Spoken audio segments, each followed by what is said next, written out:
ఆశ్చర్యకరమైన బైబిల్ పాఠంగా నిర్గమకాండము 33వ అధ్యాయం చదువుకుందాము. మరియు యెహోవా మోషేతో ఇట్లనెను, నీవు ఐగుప్తు దేశం నుండి తోడుకొని వచ్చిన ప్రజలను బయలుదేరి నేను అబ్రహాముతోనూ ఇస్సాకుతోనూ యాకోబుతోనూ ప్రమాణం చేసి నీ సంతానమునకు దీనినిచ్చేదనని చెప్పిన పాలు తేనెలు ప్రవహించు దేశమునకు లేచిపోండి.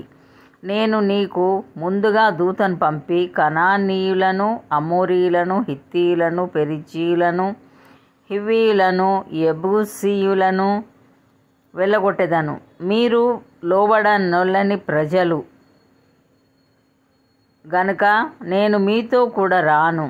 త్రోవలో మిమ్మను సంహరించదనేమో అని మోషేతో చెప్పాను. ప్రజలు ఆ దుర్వార్తను విని దుఃఖించిరి. ఎవడునూ ఆభరణములను ధరించుకొనలేదు. కాగా యెహోవా మోషేతో ఇట్లనెను, నీవు ఇశ్రాయేలీలతో మీరు లోబడనొల్లని ప్రజలు, ఒక క్షణమాత్రము నేను మీ నడుమకు వచ్చితినా మిమ్మును నిర్మూలం చేసేదను గనుక మిమ్మును ఏమి చేయవలెనో అది నాకు తెలియనట్లు మీ ఆభరణములను మీ మీద నుండి తీసివేయుడి అని చెప్పుమనెను. కాబట్టి ఇశ్రాయేలీయులు హోరేబు కొండ యొద్ద తమ ఆభరణములను తీసివేసిరి. అంతటా మోషే గుడారమును తీసి పాలెం వెలుపలికి వెళ్ళి పాళెమునకు దూరముగా దాని వేసి దానికి ప్రత్యక్షపు గుడారం అను పేరు పెట్టాను.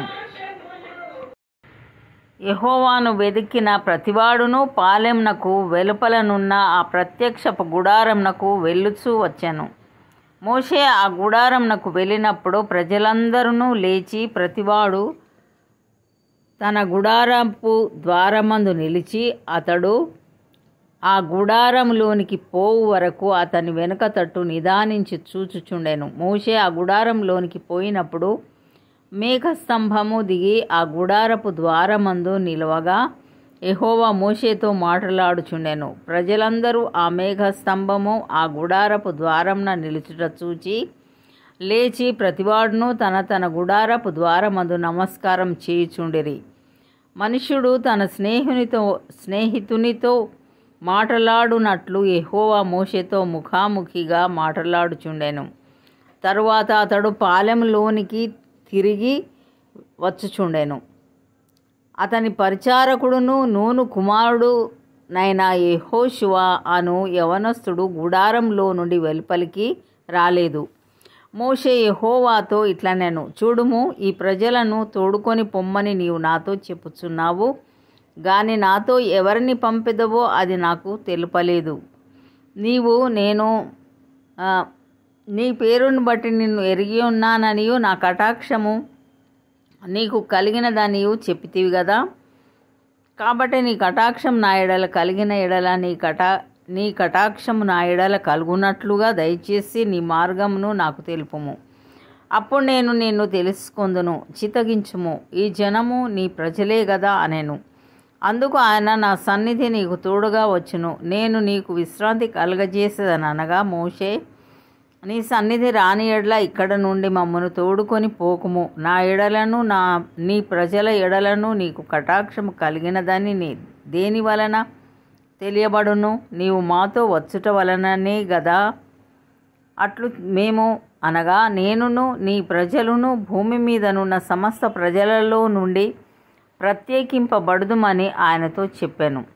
కాగా యెహోవా, నీవు చెప్పిన మాట చొప్పున చేసేదను. నీ మీద నాకు కటాక్షం కలిగినది. నీ పేరును బట్టి నిన్ను ఎరుగుదునని మోషేతో చెప్పగా అతడు, దయచేసి నీ మహిమను నాకు చూపమనగా ఆయన, నా మంచితనమంతయు నీ ఎదుట కనుపరిచెదను, యెహోవాను నామమును నీ ఎదుట ప్రకటించెదను. నేను కరుణించు వాని కరుణించెదను, ఎవని అందు కనికరపడేదనో వాని అందు కనికరపడేదానెను. మరియు ఆయన, నీవు నా ముఖమును చూడజాలవు, ఏ నరుడును నన్ను చూచి బ్రతుకడనెను. మరియు యెహోవా, ఇదిగో నా సమీపమున ఒక స్థలమున్నది, నీవు ఆ బండ మీద నిలువవలెను.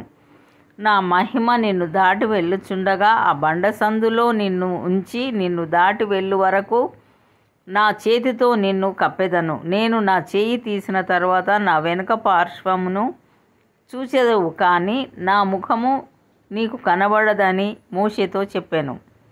ఇంతటితో ఈ దినం కొరకైన బైబిల్ పాఠం సరి.